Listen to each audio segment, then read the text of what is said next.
ಸರ್ಕಾರಿ ಆಸ್ಪತ್ರೆಯಲ್ಲಿ ಬಡ ಜನರಿಗೆ ಸಿಗದ ಉತ್ತಮ ಚಿಕಿತ್ಸೆ, ಸಾರ್ವಜನಿಕರ ಆಕ್ರೋಶ. ಬಸವಕಲ್ಯಾಣ ನಗರದ ಸರ್ಕಾರಿ ಸಾರ್ವಜನಿಕ ಆಸ್ಪತ್ರೆಯಲ್ಲಿ ವೈದ್ಯರು ಬಡ ಜನರಿಗೆ ಸರಿಯಾದ ರೀತಿಯಲ್ಲಿ ಚಿಕಿತ್ಸೆ ನೀಡಲು ಕಾಳಜಿ ವಹಿಸುತ್ತಿಲ್ಲ ಎಂದು ಮಹಿಳೆಯರು ಸೇರಿದಂತೆ ಸಂಘಟನೆಗಳ ಪ್ರಮುಖರು ಆಕ್ರೋಶ ವ್ಯಕ್ತಪಡಿಸಿದ್ದಾರೆ. ಇಂದು ಸೋಮವಾರ ಮಧ್ಯಾಹ್ನ 12:30 ಸುಮಾರಿಗೆ ಬಸವಕಲ್ಯಾಣ ನಗರದ ಸರ್ಕಾರಿ ಸಾರ್ವಜನಿಕ ಆಸ್ಪತ್ರೆಗೆ ಆಗಮಿಸಿದ ಮಹಿಳೆಯರು, ವೃದ್ಧರು ಸೇರಿದಂತೆ ಬಡ ಜನರಿಗೆ ಚಿಕಿತ್ಸೆ ನೀಡಲು ವೈದ್ಯರು ಹಾಜರಿರಲಿಲ್ಲ. ಹೀಗಾಗಿ ಸಾರ್ವಜನಿಕರು ತೀವ್ರ ಪರದಾಡುವಂತಾಯಿತು ಎಂದು ಸಂಘಟನೆಗಳ ಮುಖಂಡರು ಆಕ್ರೋಶ ವ್ಯಕ್ತಪಡಿಸಿದ್ದಾರೆ. ಬಸವಕಲ್ಯಾಣ ನಗರದ ಸರ್ಕಾರಿ ಸಾರ್ವಜನಿಕ ಆಸ್ಪತ್ರೆಗೆ ಪ್ರತಿನಿತ್ಯ ನಗರ ಸೇರಿದಂತೆ ತಾಲೂಕಿನ ಗ್ರಾಮೀಣ ಭಾಗದ 10 ಹಳ್ಳಿಗಳಿಂದ ನೂರಾರು ಜನ ಬಡ ಜನರು ಚಿಕಿತ್ಸೆಗೆಂದು ಬರುತ್ತಾರೆ. ಆದರೆ ಆಸ್ಪತ್ರೆಗೆ ಜನರು ಬಂದ ಸಂದರ್ಭದಲ್ಲಿ ವೈದ್ಯರು ಗೈರು ಹಾಜರಾಗುತ್ತಾರೆ. ಬೆಳಿಗ್ಗೆ 9:30ರಿಂದ ಮಧ್ಯಾಹ್ನದವರೆಗೆ ವೈದ್ಯರ ಕರ್ತವ್ಯದ ಸಮಯವಿದ್ದರೂ ಸಹ ಆಸ್ಪತ್ರೆಗೆ ಬಹುತೇಕ ವೈದ್ಯರು ಹಾಜರಾಗುವುದೇ ಇಲ್ಲ. ಕೆಲ ವೈದ್ಯರು ಹಾಜರಾದರೂ ಸಹ ಬೆಳಗ್ಗೆ 11ರಿಂದ ಮಧ್ಯಾಹ್ನ 12:30ರವರೆಗೆ ಮಾತ್ರ ಕೆಲಸ ಮಾಡುತ್ತಾರೆ. ಹೀಗಾಗಿ ಸಾರ್ವಜನಿಕರು ತೀವ್ರ ಸಮಸ್ಯೆಯಾಗುತ್ತಿದೆ. ಈ ಬಗ್ಗೆ ಆಸ್ಪತ್ರೆಯ ಮುಖ್ಯ ವೈದ್ಯಾಧಿಕಾರಿಗಳ ಗಮನಕ್ಕೆ ತಂದರೂ ಸಹ ಮುಖ್ಯ ವೈದ್ಯಾಧಿಕಾರಿಗಳು ಯಾವುದೇ ಕ್ರಮ ಕೈಗೊಳ್ಳುತ್ತಿಲ್ಲ ಎಂದು ಅಂತಾರಾಷ್ಟ್ರೀಯ ಹಿಂದೂ ಪರಿಷತ್ನ ರಾಷ್ಟ್ರೀಯ ಬಜರಂಗ ದಳದ ಜಿಲ್ಲಾಧ್ಯಕ್ಷ ಸಂತೋಷ್ ಸಾಳುಂಕೆ ಮಾಧ್ಯಮದ ಪ್ರತಿನಿಧಿಗಳಿಗೆ ಮಾಹಿತಿ ನೀಡಿದ್ದಾರೆ. ಬಸವಕಲ್ಯಾಣ ನಗರದ ಸರ್ಕಾರಿ ಸಾರ್ವಜನಿಕ ಆಸ್ಪತ್ರೆಯ ಅವ್ಯವಸ್ಥೆ ಬಗ್ಗೆ ಈಗಾಗಲೇ ಈ ಹಿಂದೆ ಸ್ಥಳೀಯ ಶಾಸಕ ಶರಣು ಸಲಗರ್ ಹಾಗೂ ವಿಧಾನ ಪರಿಷತ್ನ ಮಾಜಿ ಸದಸ್ಯ ವಿಜಯ್ ಸಿಂಗ್ ಅವರ ಗಮನಕ್ಕೂ ಸಹ ತರಲಾಗಿದೆ. ವ್ಯವಸ್ಥೆ ಸುಧಾರಣೆಗೆ ಕೂಡಲೇ ಜನಪ್ರತಿನಿಧಿಗಳು ಕ್ರಮ ಕೈಗೊಳ್ಳಬೇಕು. ಇಲ್ಲದಿದ್ದರೆ ಸರ್ಕಾರಿ ಆಸ್ಪತ್ರೆಯ ವೈದ್ಯರ ವಿರುದ್ಧ ಉಗ್ರ ಹೋರಾಟ ನಡೆಸಲಾಗುವುದು ಎಂದು ಸಂತೋಷ್ ಸಾಳುಂಕೆ ಎಚ್ಚರಿಸಿದ್ದಾರೆ.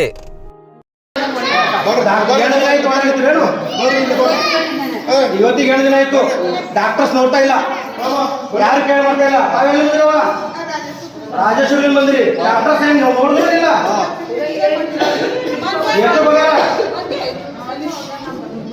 ಏನ್ ಟೈಮ್ ಹೋಗ್ಯಾರಂದ್ರೆ ನೋಡ್ರಿ, ಬಸವಕಲ್ಯಾಣ ತಾಲೂಕು ಆಸ್ಪತ್ರೆಯಲ್ಲಿ, ಬಸವಕಲ್ಯಾಣ ಟೌನ್ ಅಲ್ಲಿ ಯಾರು ಡಾಕ್ಟರ್ಸ್ ಇಲ್ಲಿ ಯಾರು ಪೇಷಂಟ್ಗೆ ಸರಿಯಾಗಿ ನೋಡ್ತಾ ಇಲ್ಲ. ಯಾರೋ ಬಂದು ಇಲ್ಲಿ ಕೇರ್ ಮಾಡ್ತಾ ಇಲ್ಲ. ಪೇಷಂಟ್ಸ್ ಬರ್ತಾರ, ಧಕ್ಕಿ ತಿನ್ಕೊಂಡು ವಾಪಸ್ ಹೋಗ್ತಾರ. ಕೆಲವೊಂದು ಹಳ್ಳಿಲಿಂದ ಪೇಷಂಟ್ಸ್ ಇಲ್ಲಿ ಬರ್ತಾ ಇದಾರ, ಯಾರಿಗೂ ರೆಸ್ಪಾನ್ಸ್ ಸಿಗ್ತಾ ಇಲ್ಲ. ಡಾಕ್ಟರ್ಸ್ ಇವರಿಗೆ ಮರ್ಯಾದೆ ಕೊಡ್ತಾ ಇಲ್ಲ, ನೋಡ್ತಾ ಇಲ್ಲ, ಸರಿಯಾಗಿ ಟ್ರೀಟ್ಮೆಂಟ್ ಆಗ್ತಾ ಇಲ್ಲ. ಏನೋ ಒಂದೊಂದು ವಸ್ತುಗಳನ್ನ ಹೊರಗಿನ ತೋರಿ ಅಂತ ಬರ್ದ್ಬಿಡ್ತಾರೆ ಚಿಟ್ಟಿಯಲ್ಲಿ. ಇದು ಹೊರಗಿನ ತಗೊಳಕ್ಕೆ ಅವ್ರ ಹತ್ರ ದುಡ್ಡು ಇರ್ತಾರೆ, ಅವ್ರು ಇಲ್ಲ ಯಾಕೆ ಬರ್ತಿರು, ಇವ್ರು ಯಾಕೆ ಮಾಡ್ತಿರು ಎಲ್ಲ ಸರ್ಕಾರಿ ಹಾಸ್ಪಿಟಲ್ ಯಾಕೆ ಬರ್ತಿರು? ಅವರು ಏನದ ಸರ್ಕಾರ ಏನು ಬರ್ತದ ಆ ಸರ್ಕಾರ ಅವ್ರಿಗೆ ಏನು ಬರ್ತದ ಅದು ಕೊಡ್ಬೇಕಲ್ಲ ಟ್ರೀಟ್ಮೆಂಟ್. ಅವರು ಟ್ರೀಟ್ಮೆಂಟ್ ಯಾರು ಡಾಕ್ಟರ್ ಸರಿಯಾಗಿ ಕೊಡ್ತಾ ಇಲ್ಲ. ಇಲ್ಲಿ ಬಹಳಷ್ಟು ಜನರದ ಸಮಸ್ಯೆ ಇದೆ. ಇಲ್ಲಿ ಬಹಳಷ್ಟು ನಮ್ಮ ಅಜ್ಜಿದವರು ತಾಯಿ ತಂದೆಯವರು ಬಂದಾರ, ಅವ್ರು ಕೇಳ್ರಿ ಅವ್ರ ಸಮಸ್ಯೆಗಳು ಏನೇನದ ಹೇಳ್ರಿ. ನನಗೆ ಗುಳ ಓಡಾಡಿದಂಗೆ ಓಡಾಡತ್ತವ ಒಳಗ ದತ್ಯಾಗ. ಅವ್ನ ಕಣ್ಣಿಗೆ ಕಟ್ಟಲು ಬಂದ್ಬಿಟ್ಟು ನಾಲ್ಯಾಗ ಬಿದ್ದಿದ. ನನಗೆ ಎಕ್ಸ್ರೇ ತೆಗದ, ಇವತ್ತಿಗೆ 8 ದಿನ ಬಂದಿಲ್ಲ. ಬಂದ್ರು ಮಾತ್ರ ವಾಪಸ್ಸೇ ಕಳ್ಸಿರೋದು. ಯಾರು ನೋಡಿ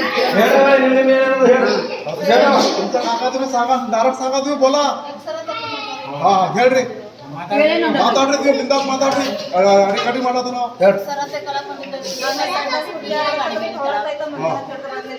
ಇಲ್ಲಿ ಕೇಳಾಕ ಬಂದರೆ CM ಹೇಳ್ತಾರೆ ನಿಮ್ ಪರ್ಸನಲ್ ನಿಮ್ದು ಏನಿದ್ದು ನೀವು ಕೇಳ್ರಿ ಅಂತ. ಯಾಕಂದ್ರೆ ಜನರಿಗೆ ಯಾರು ಕೇಳಬೇಕು, ಜನರಿಗೆ ಯಾರು ನೋಡ್ಬೇಕು?